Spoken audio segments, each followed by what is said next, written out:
Good morning everyone. So मी आज आली आहे बदलापूरला. एक खंडोबाचं टेम्पल आहे जे खूप जुनं आहे मुळगावामध्ये.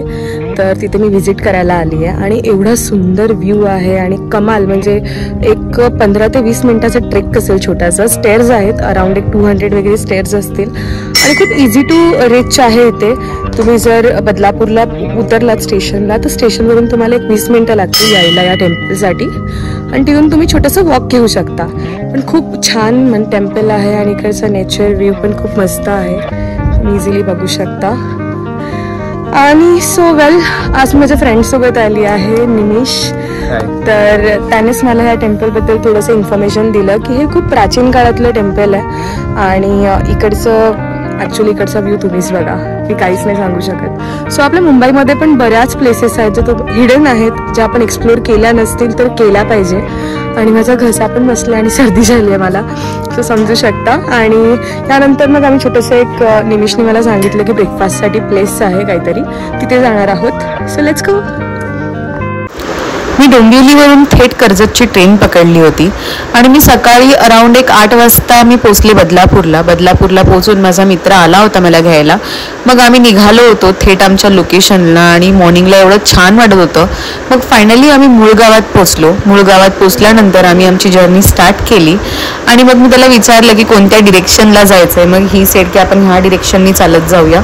आणि तुम्ही जर देवदर्शनाला येता आहात किंवा जर अशा चांगल्या प्लेसेसला तुम्ही ट्रेक करताय तर कृपया करून पाण्याच्या बॉटल आणि कचरा टाकू नका, कारण की आपणच आपल्या नेचरला खराब करत चाललोय. मग फायनली आम्ही खंडेराय मुळगाव देवस्थानाला पोचलो आणि व्ह्यू एवढा कमाल होता, म्हणजे वर्थ ऑफ मनी. जर मी माझ्या हेअर्सबद्दल काय बोलली तर मला माहिती आहे की जिने माझा हेअरकट केला ती पण माझे व्लॉग्स बघते. सो तिने खूप छान माझा हेअरकट केला, एकदम म्हणजे खूपच असे कमी कट केले आहेत हेअर्स, त्यामुळे मी खूप छान दिसते.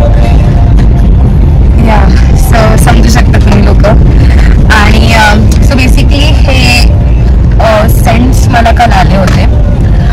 सो थँक्स टू सुयश की त्याने मला पाठवले आहेत हे सेंट्स आणि खरंच याचा फ्रेग्रन्स खूप चांगला आहे. मी याचे ट्रायल्स घेतलेत. ह्यामध्ये एकूण आय फील 12 पीसेस आहेत आणि आय फील इट्स गुड. म्हणजे तुम्ही एकदम पॉकेटमध्ये कॅरी करू शकता इझिली आणि कॉस्टिंग सुद्धा खूप कमी आहे, 600 रुपीज आहे.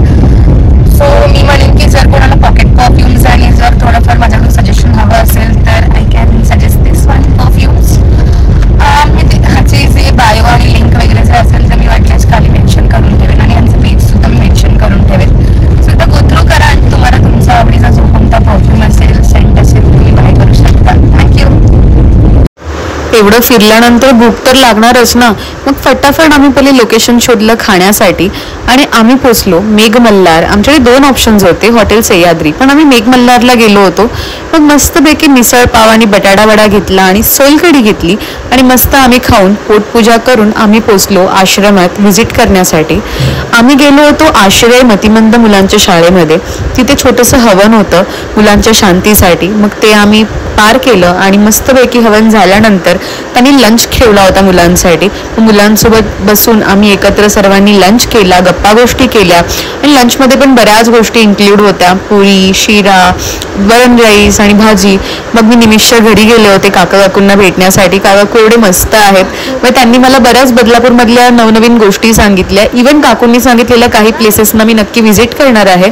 अँड आय होप सो की तुम्हाला माझा नेक्स्ट व्लॉग पण बघायला आवडेल. कॉमेंट आणि शेअर करायला विसरू नका. Thank you so much. And yes, subscribe पण करा आणि शेअरही करा.